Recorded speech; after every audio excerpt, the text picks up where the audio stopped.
Who told you that? No one.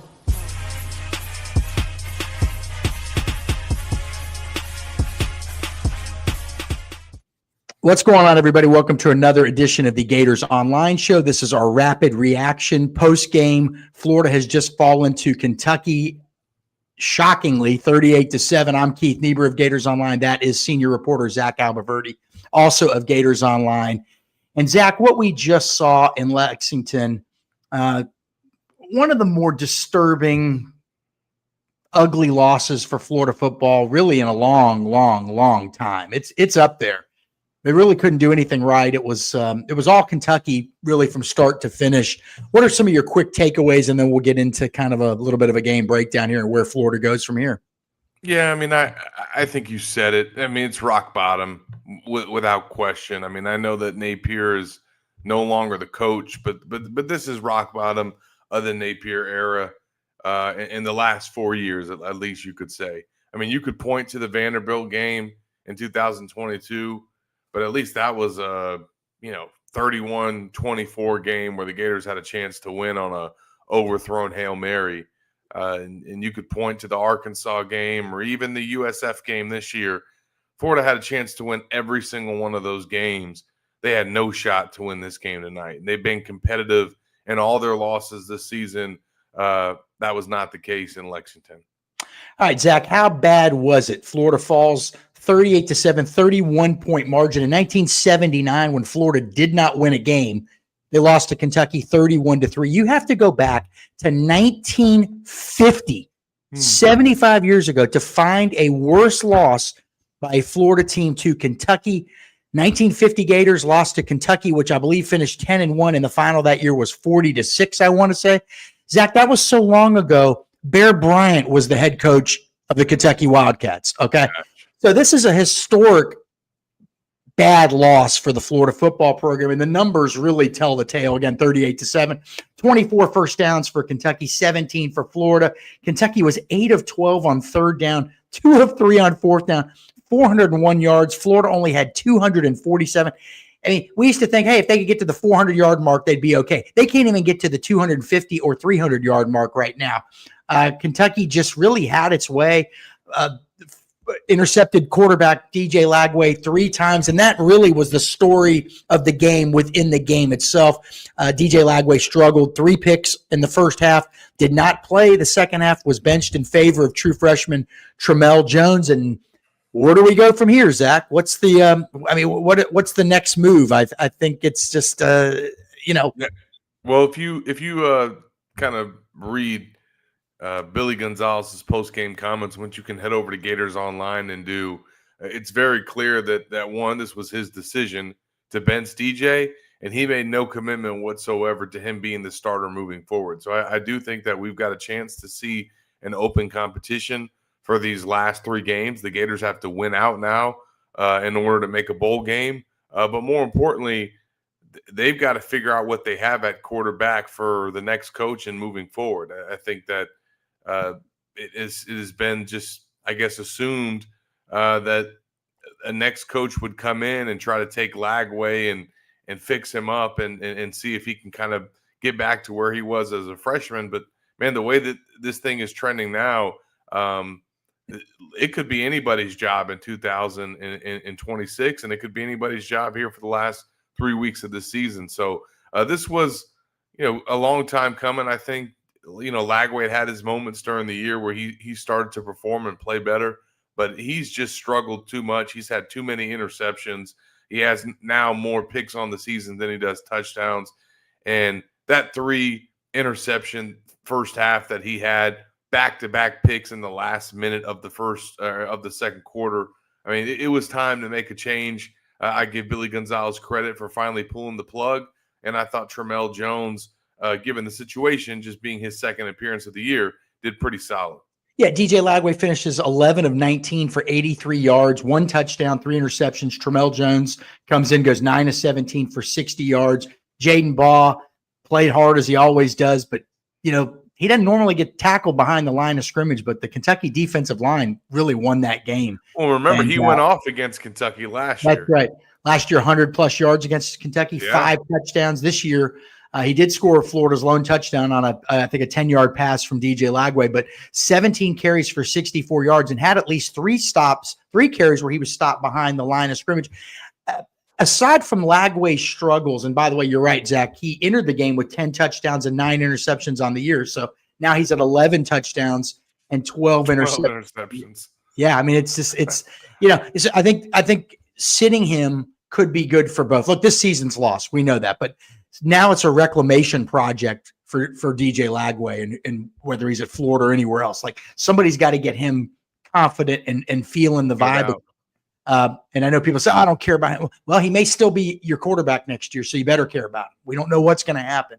But I think outside of that, Zach, the thing that, you look on social media, you look on our message board, boy, you hate to say this, but it didn't look like the effort and the energy were there. And we've been praising this team over and over about their energy and effort, and there's no quitting them.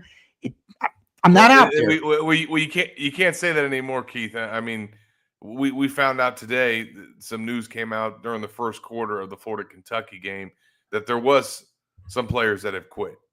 Tank Hawkins has decided to opt out for the rest of the season and preserve his red shirt. He's only played in 4 games, so he's shutting it down, and he did not make the trip to Kentucky. We heard some rumblings of this.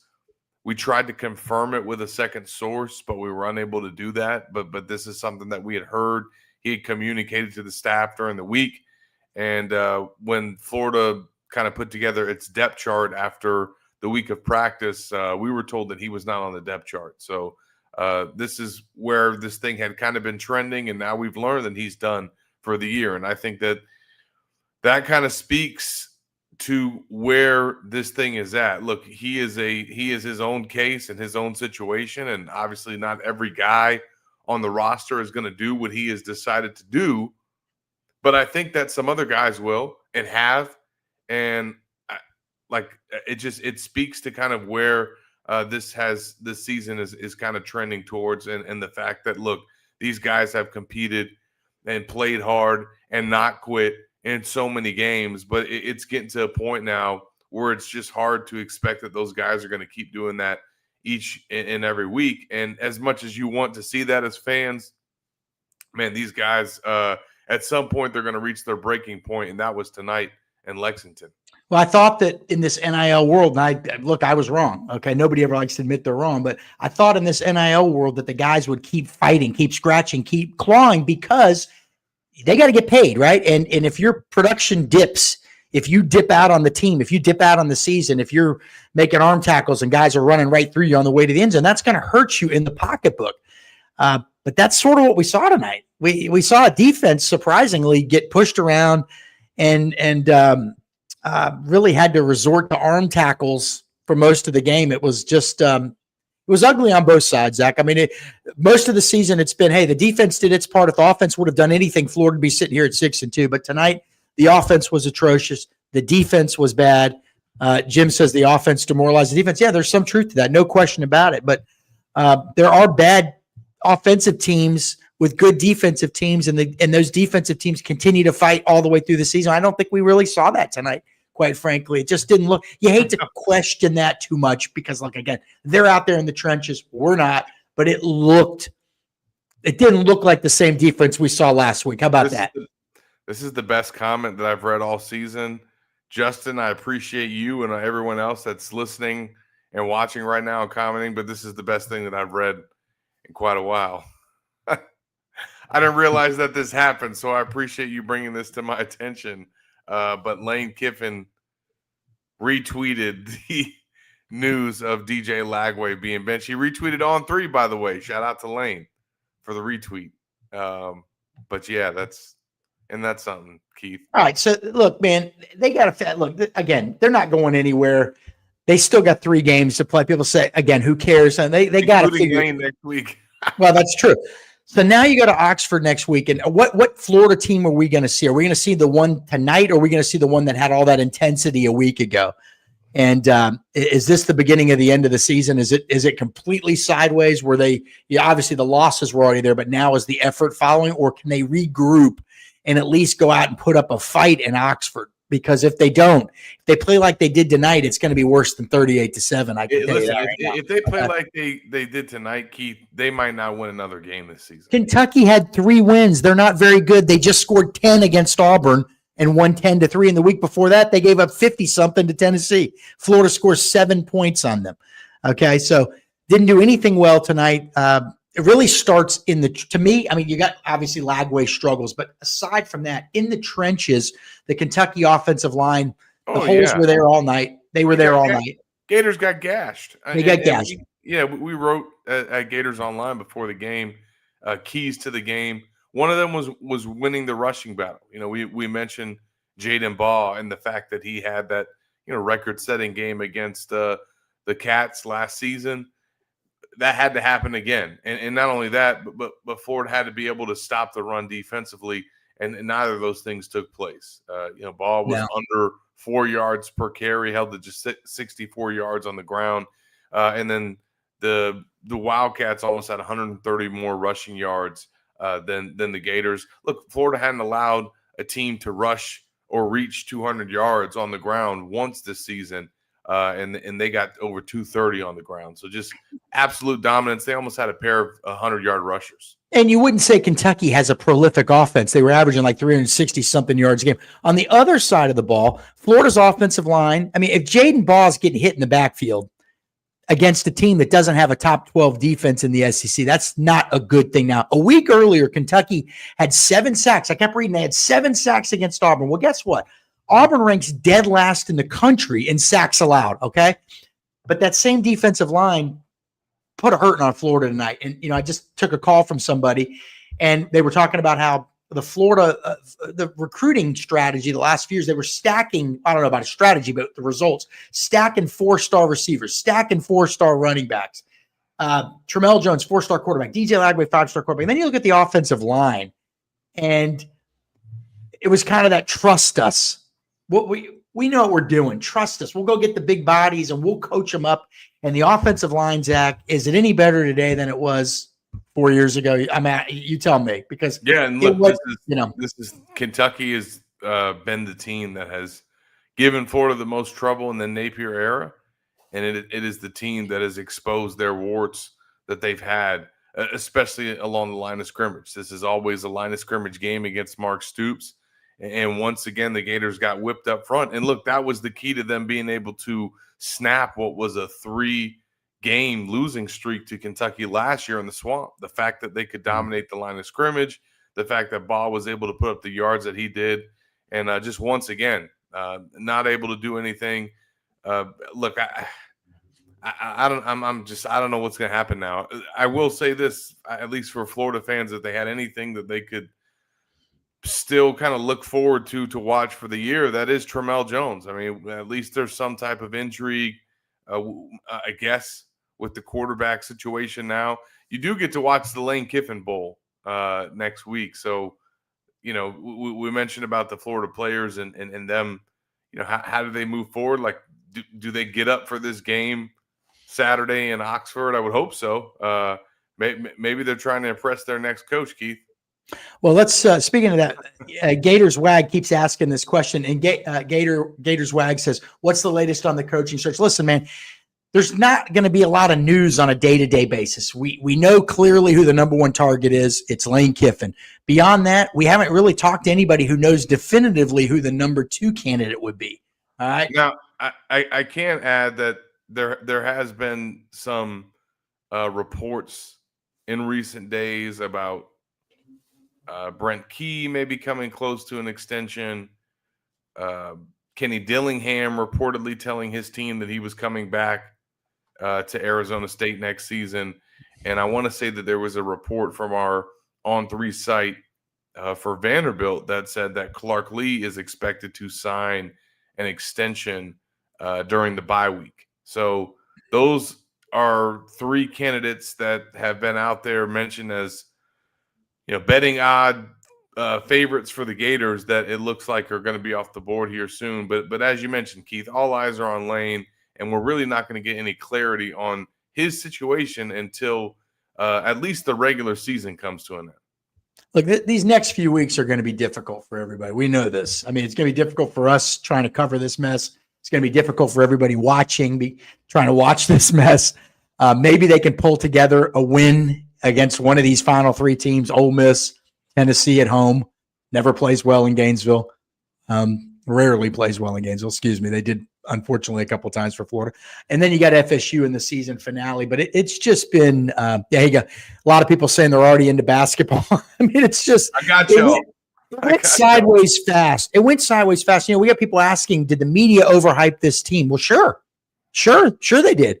But the media wasn't alone. I mean, everybody reading this has access to Google, has access to the rosters. Watch Florida win 4 games at the end of last season, right?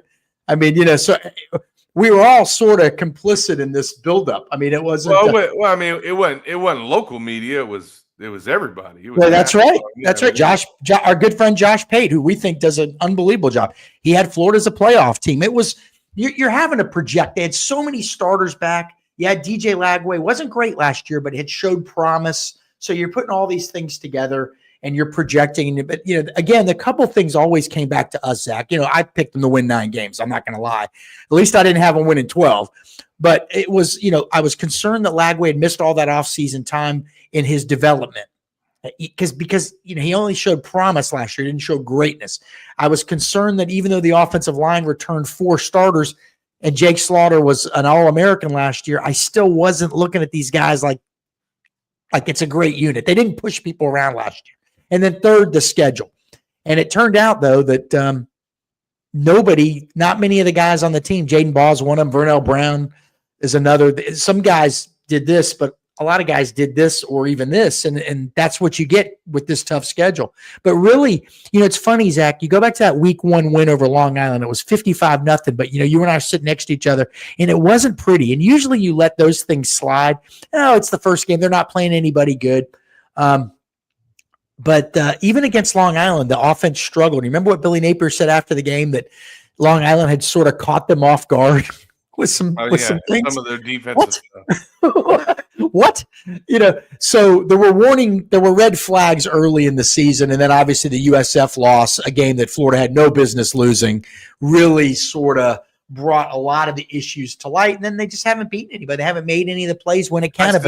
I still think this one's worse. I think USF would whoop Kentucky. Yeah. Again, you get back to this game, and it was that there wasn't. Somebody said we're called the Fighting Gators for a reason. I think somebody said, yeah, there wasn't a lot of fight. There was a lot of fight in Jacksonville. They could have won that game. You could argue they should have won that game, but there wasn't any fight out there today. And I think that's where now the coaching staff's got to be like, all right, what in the world just happened? You got guys wanting to not play. You got guys playing but not playing hard. So where do you go from here? I mean, at least we have this to look forward to, Keith. Like I said, we got a quarterback controversy in the Lane Kiffin Bowl. Well, look, I mean, it's ridiculous. I mean, as simplistic, as trivial as this sounds, there truly, you hope, is nowhere to go but up. I mean, you know what I mean? Is this the bottom? That's what you got to hope. That's what you got to hope. But again, if these kids play like this next week against Ole Miss, then today, Zach, might not be the bottom. The bottom may be next week. No, I wouldn't say that, because all the teams that Florida could lose to the next 3 weeks aren't as bad as this Kentucky team. Well, that's true. That's true. But what if it's you start wondering about the score? Yeah. Now, they're going to play harder next week. I would be willing to bet that, but I thought they'd play harder than they did today. But, now the margin of defeat could be a lot. It could be bigger next week. I'll say that. They've got to figure things. Kiffin's got payback on his mind.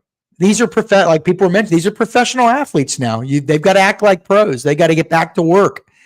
You know, they're all driving nice cars. I mean, this is the deal now. This is part of the deal. They got to deal with the criticism. They got to deal with the people laughing at them and all that stuff. But hopefully this was the bottom. Zach, anything you want to add before we get out of here? Basketball season started. I mean, yeah. We'll be back on Monday to put a bow on this and talk Florida State basketball. All right. Well, that'll do it for this edition of the Gators Online Show, Rapid Reaction edition. Gators fall to Kentucky in Lexington, 38-7. They, by the way, Zach, they've now lost 4 of their last 5 games to Kentucky. That's right. Look, man, and the coach of Kentucky is they're about to run him out of town, and he's still beating Florida. Florida's got to figure out how to pick itself up off the mat. The players on the team, the coaching staff, the administration, everything. This is unacceptable. Everybody knows it. If you like what we're doing, hit the like button and the subscribe button down below. Make sure you go check out all of our work at gatorsonline.com. We're staying on top of the coaching search. There's just not a ton of stuff, above ground that's being reported right now. That a lot of the stuff's happening behind the scenes, and we believe that Florida's very much in the picture, and it probably still could go either way. But they're fighting for Lane Kiffin. We'll see what happens. That'll do it. We'll see you guys again soon. Take care, everybody.